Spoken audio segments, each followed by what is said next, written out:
Now as we are progressing and as we are seeing the different kind of changes which is or maybe say we can the revolution which is happening in the industry, maybe the core industries, maybe the eco industry, that is the architecture, engineering, construction, engineering, or the IT sector, which is having a rapid change. Now the things, the colleges which are present in multiple varieties across India, there are multiple, so many colleges present, and let's say we are leaving out the tier 1 colleges, the IITs, the Sanishwar of India colleges, the IITs and the NITs, but apart from them, the tier 2, the tier 3 colleges, they are finding a very hard time to place the students into the industry. Now basically there are two reasons for that. First reason is that their syllabuses, the academics that they are following is not according to the industry standard, which is much backward than the industry requirement which they are teaching the students. Second point, the companies are getting pinched because the students they are absorbing from the academia, they are not ready to be deployed directly into the development process. So what they do is, for example, they take up a student, they completely have to train the student according to their own formula, according to their own training process. Then they can deploy the student. For example, a very recent statistics which came up, like Mr. Narayanmurthy just, or a person, I don't remember exactly the name, it came out only 10% of the engineers are employable. And that's a very serious issue that we are facing up today. Like if we say like only 10% of the whole Indian engineers which are employable, now the term employable is a very strong term. Let's say even after getting to the entire curriculum of 4 years, after doing so many assignments, so many projects, so many practical exposure that the students are taking, even if they are not employable, now what is the problem that we are facing? Is it the students who are at fault? I don't think so. I don't think so the students who are at fault, because they are doing whatever the colleges, the industry, the academy which they are going in, through the process is making them do. Now there is the portion coming up now, who bridges up the gap between the industry and the academia. Now if I say so, the universities, why not? The universities are changing their program.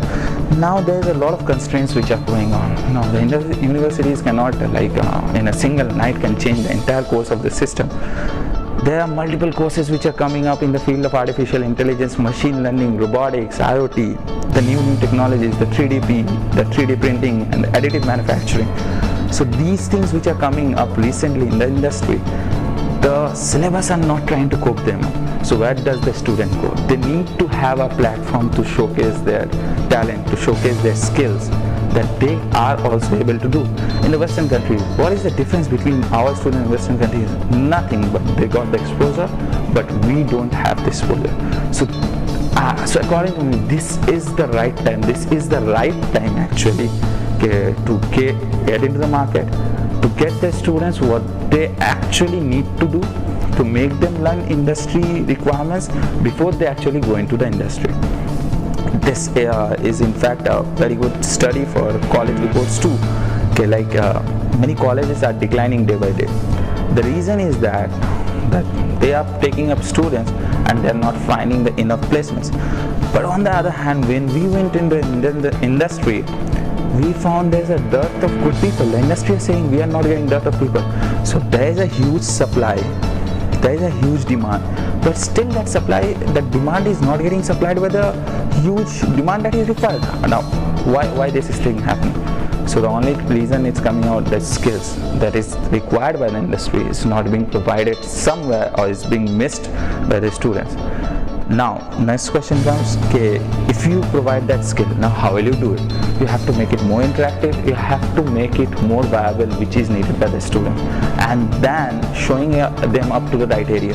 So one part of a portal, what it does is the profiling of the students, and then there is a dashboard which directly connects the dashboards with the different corporate HRs of the companies, so they can directly have a lookout for the type of people they want. For example, if one person is working in Java for the last 3 years, when he starts working in another sector, it doesn't make sense to take a Java developer from that section. So if a person is working right now in 2 years in Java, that person should get a chance. So we do a complete profiling analysis of in the portal, so the HRs can directly get access from the portal what they need. So this is the way we are gaining entry into the market, And in the market space, the education market space in India is very, very big. There are very few companies which are doing that. In fact, it's we call it the India's first digital platform, because there are many companies which are doing it completely via digital. There are Coursera, there are Simplilearn, and there are many companies, and there are many companies which are doing it completely physically. But nobody is marrying the goods of both of them. So what we did is that we did marry the goods of both of them. We did the part of the for the digital part.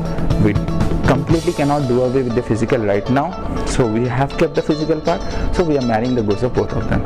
So yeah, this is the right time to get entry into the market.